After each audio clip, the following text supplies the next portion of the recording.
But I will never allow the likes of Bryce Fernandez to turn the tables on me. Sasampahan ko ng kaso yan. Kayo ang nasasakdal sa mata ng taong bayan, hindi ako. Mr. President, I vow never to let the masterminds and engineers of this massive defrauding of the Filipino people to silence me. Hindi pa ako tapos at lalong hindi ko kayo uurungan. Galit talaga ako. Talaga napamura ako. Napakasinungaling nitong taong to. Because first of all, hindi ko siya kilala and I have never met that guy. Just common sense. Will you think I will be actively participating in this investigation na nandun siya, nakilala ko siya, nagbibigay siya ng pera sa akin? That's common sense. I should have abstained from that hearing, from this hearing. Malakas ang loob ko dahil I did not commit any illegal act. Why are all these vehicles registered under their names? Bakit nakarehistro ang kanilang mga sasakyan sa kanilang mga pangalan kung sinasabi niya buy and sell business itong mga ginagawa nila? Magkano ba ang sahod ni Hernandez? Sapat ba ang kanyang kita o ng kanyang asawa para magkaroon ng ganitong karangyaan?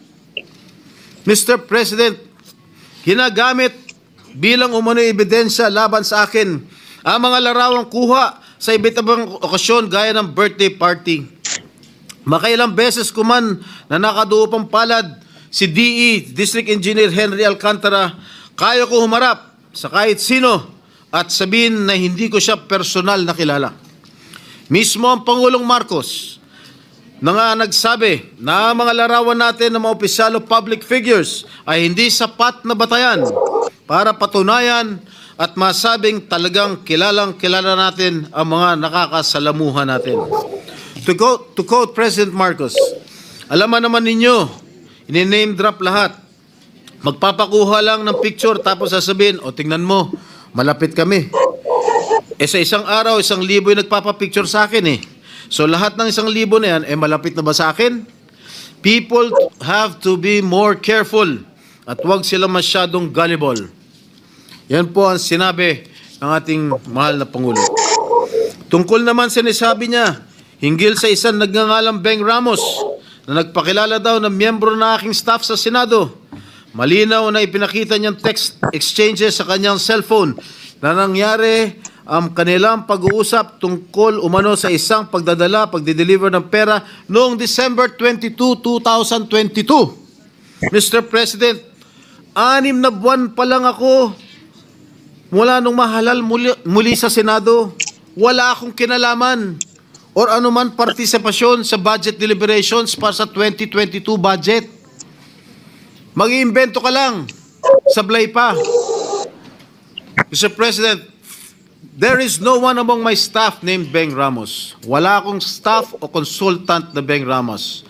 No such person has ever been employed, much less authorized to use my name or act on my behalf. Mr. President, let me just share that even before the resumption of the third hearing of the Blue Ribbon Committee last Monday, I already received warnings from various quarters. I was told that if I continue to actively participate in the investigation on ghost flood control projects, I will become an easy target.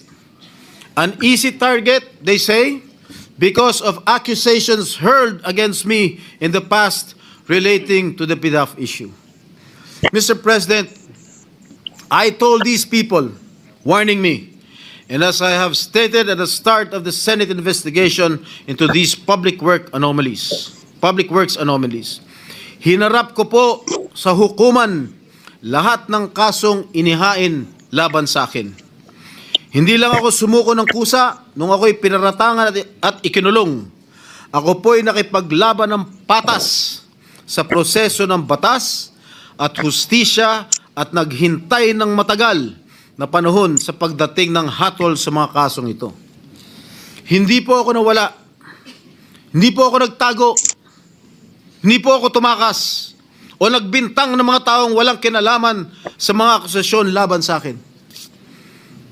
At great cost to my family, my freedom, and my political career, I have acquitted myself of the grave charge of plunder before the bar of justice and the legal system we are all sworn to uphold.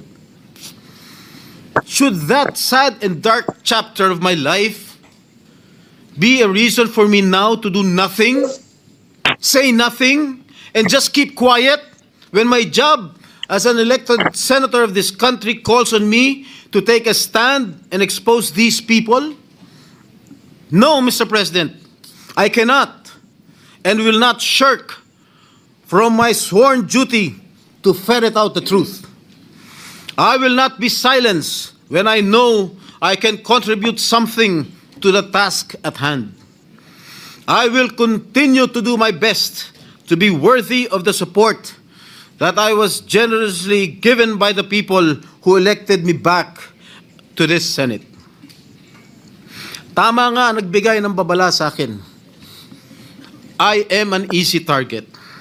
Kaya isang araw pagkatapos ko sabihin na dapat i-contempt ang sinungaling na si Bryce Hernandez, tumakbo siya sa sa mababang kapulungan para ilako ang isang kwento na sa tingin niya ay madaling paniwalaan. Hindi lang yun. Paulit-ulit niyang sinasabi ang akala niya safe siya. Walang galang na.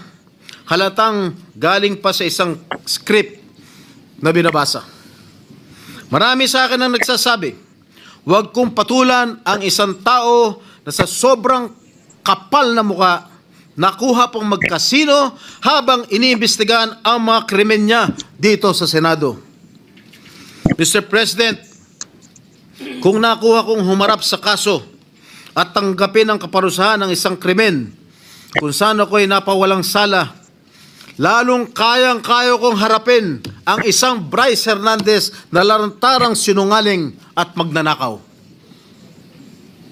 Ang sabi nga ni Senator Marcoleta, safe ka na. With due respect to our colleague, hindi po, Senator Marcoleta. Hindi ikaw, hindi ako, at lalong hindi safe ang taong bayan. Hanggang may mga Bryce Hernandez na engineer ng kasinungalingan at pandarambong ay hindi tayo safe.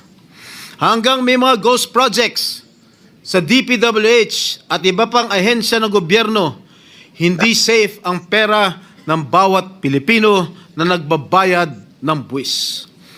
Isipin na lang ninyo, takot na takot ang mga kababayan natin basta BAR na ang kaharap habang may mga walang konsensyang tao na isinusugal lamang sa kasino ang pera ng pinaghirapan at binuno nilang ibayad. Hanggang may mga tao na nagbabayad, nananakot at ngayon ay pilit na nililis ang kwento, ay hindi tayo safe. Mr. President, if my opponents think that they can weaponize me, that they can weaponize my past to stop me from investigating, nagkakamali sila. If my critics think that funding a social media campaign against me will prevent me from going after liars, thieves, and crooks, hindi nila ako kilala. I have been bashed and now targeted for the way I go after lying witnesses. Totoo, brusko ako magtanong at minsan ay naninigaw pa. But I make no apologies. Subukan ninyong humarap sa mga taong sinungaling at mayabang pa. Mga witness na halatang halata na niloloko ka. Mga opisyal na gobyerno na nagmamalinis at nagtuturoan. Tingnan natin kung hindi kayo magalit. Mr. President, my brother, Senator J.V. Ejercito, is known as the good one. Okay lang po yan. Dahil kapatid ko naman siya. But let me be known as the other Strada who went after the bad ones. I will expose and relentlessly pursue the bad ones regardless of the risk and notwithstanding the cost. Hindi ako natatakot at lalong hindi ko papayagan na gamitin ng masasamang tao ang nakaraan ko para lamang patahimikin ako. I have been jailed. I have been vilified, crucified, and publicly humiliated. But I will never allow the likes of Bryce Fernandez to turn the tables on me. Kayo ang nasasakdal sa mata ng taong bayan, hindi ako. Mr. President, I vow never to let the masterminds and engineers of this massive defrauding of the Filipino people to silence me. Hindi pa ako tapos at lalong hindi ko kayo uurungan. Ginoong Pangulo, maraming salamat po